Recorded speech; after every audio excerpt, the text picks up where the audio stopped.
Hey guys, Daniel Burnett, owner of Train Like a Ranger and certified strength and conditioning specialist. For this trainer talk, I want to cover shin splints. So, shin splints is kind of a blanket term to refer to shin pain.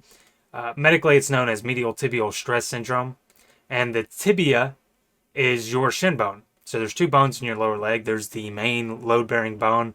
It's the one that you feel whenever you feel your shin. That's the tibia, and then there's a bone that runs on the outside of your leg known as the fibula. So commonly, whenever we're talking about shin splints, this is a overuse injury. So there's a number of issues that could be happening. Could be stress fractures, could be tendonitis, or in more severe cases, shin splints can be confused with something known as compartment syndrome. Compartment syndrome is where there's internal bleeding and swelling of the tissues of the lower leg, and this can cause decreased blood flow and lack of flow of nutrients to muscles and nerves. This is a serious condition, so make sure to consult your doctor if you're having intense pain, sensations of like pins and needles and weakness of the lower leg. In severe cases, surgery may be needed for this condition. Common sites of pain for shin splints is on the inner lower part of the leg and on the front of the shin bone. Risk factors for shin splints usually occurs in people who are new to physical activity, and in the same coin, people who ramp up their physical activity too quickly. You could be a previous athlete, and if you try to increase your impact too fast, then you can run into issues like shin splints. Or if you went from not being active to trying to be very active, this is when we see shin splints most commonly. That being said, shin splints is common among runners, it's common among dancers and military personnel.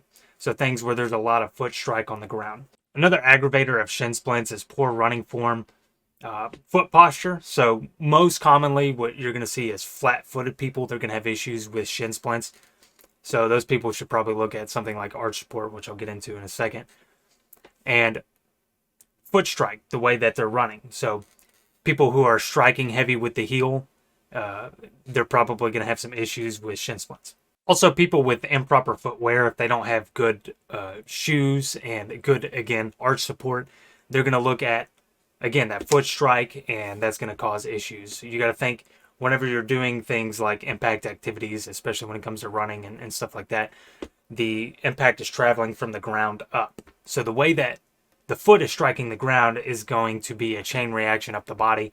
And so along with that, we're looking at stabilizer muscles and things like that. So if people have things like weak ankles, weak hips, weak core, this is going to cause issues as well. Again, it goes back to posture and the way that you carry yourself and that your foot is striking. Another factor when it comes to running is running on uneven surfaces and hard surfaces like concrete. This can, again, be added impact and cause issues like shin splints, among other things. So looking at treatment and management and training with shin splints, I like to recommend a number of things. Of course, before you follow any of my advice, make sure you consult with a medical professional, a doctor, and take all directives from them. So this is for educational purposes only. Now, I like to promote the RICE method. And I know there's debates on RICE method versus other types of rehab and things, but personally, I follow the RICE method. What RICE stands for is rest, ice, compress, and elevate.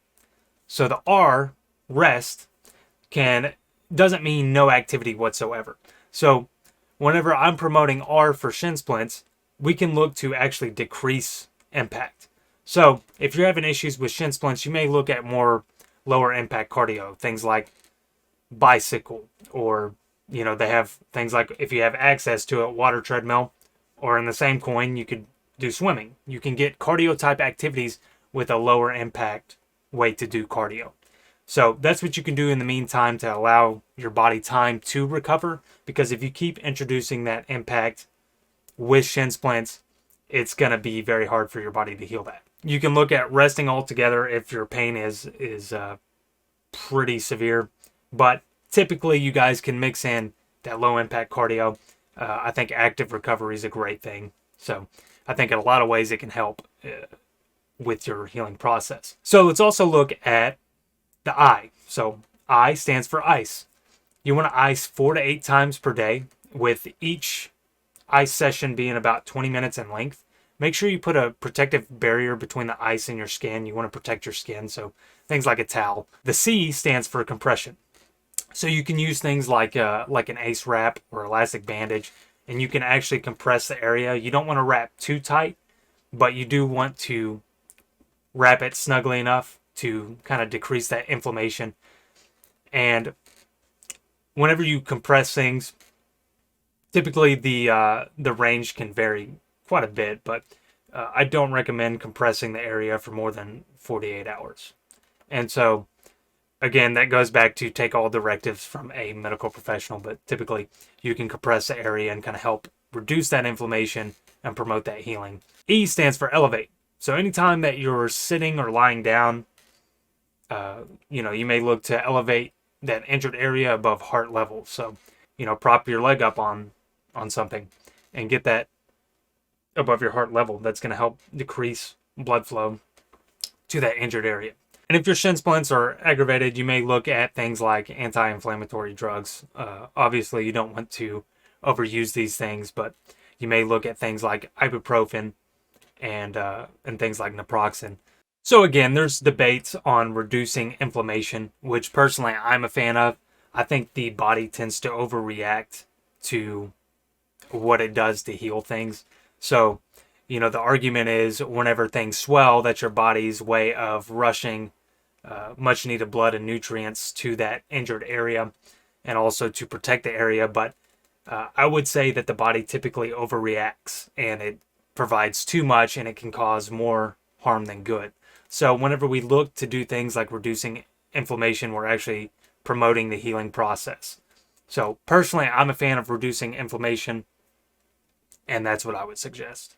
So when pain and soreness are gone, then you want to start looking at gradually increasing your impact. Again, goes back to why the injury happened in the first place. So this time, be more gradual with it, introduce that impact, mix it in with things like low impact cardio and gradually increase that impact as you go. And also pay attention to your footwear, your arch support, and the way that your foot is striking the ground. Again, most people with this issue are probably striking too heavy with their heel. You guys may look into something like a midfoot strike type of run and just looking at ways to reduce that impact whenever you run. So some people want to know, how do I know when my shin splints have healed? You'll know your shin splints have healed whenever you have flexibility of both legs. Typically, there's going to be one leg that's more injured than another. So when strength and flexibility has returned to an equal portion of both legs, fairly equal, then that's how you know you're on a good track. Also, whenever you're able to push on the areas that used to be painful and there's no pain, that's a good indicator as well. And then the obvious, you can jump, jog, sprint with no pain. That's a pretty good sign that you are good to go. There's no set length on how quick your shin splints are going to heal. It kind of depends on what caused the injury in the first place. Again, this is kind of a blanket term, so there could be a multitude of issues going on that ranges in its severity. So it depends on what caused the issue. You as an individual, what is your rate of healing? And also, what are you doing to help the injured area heal? Are you giving it time to recover? Are you using things that are promoting recovery and healing? So that will determine your healing rate as well. It is not uncommon for people to report shin splints taking 3 to 6 months to heal. So again, I've listed some risk factors, and here at Train Like a Ranger, most popularly, we are military prep. What I would say to the military guys is, this is why we promote training before going into the military, because you are introducing that gradual training, that positive impact, so that you're building stronger muscles, you're building stronger bones, and you're building stronger fascia in the same. So you're building a stronger body, which means whenever you get into the military and you don't get to choose your gradual increase in activity, you are prepared for that. So when that impact is introduced, you are trained for it, you are durable for it, and so you are not only able to perform better, but your risk of injury is much lower. So that's why we promote things like workout programs, and in the same, nutrition programs, which you're fueling for your workouts is very important. So, that being said, be sure to check out trainlikearanger.com. We sell workout programs, we sell nutrition programs, we have merchant apparel, and much more on the agenda. Hope this video helped you guys out today. Sincerely, be sure to reach out to us if you have any questions, and remember to train to your utmost potential like a Ranger.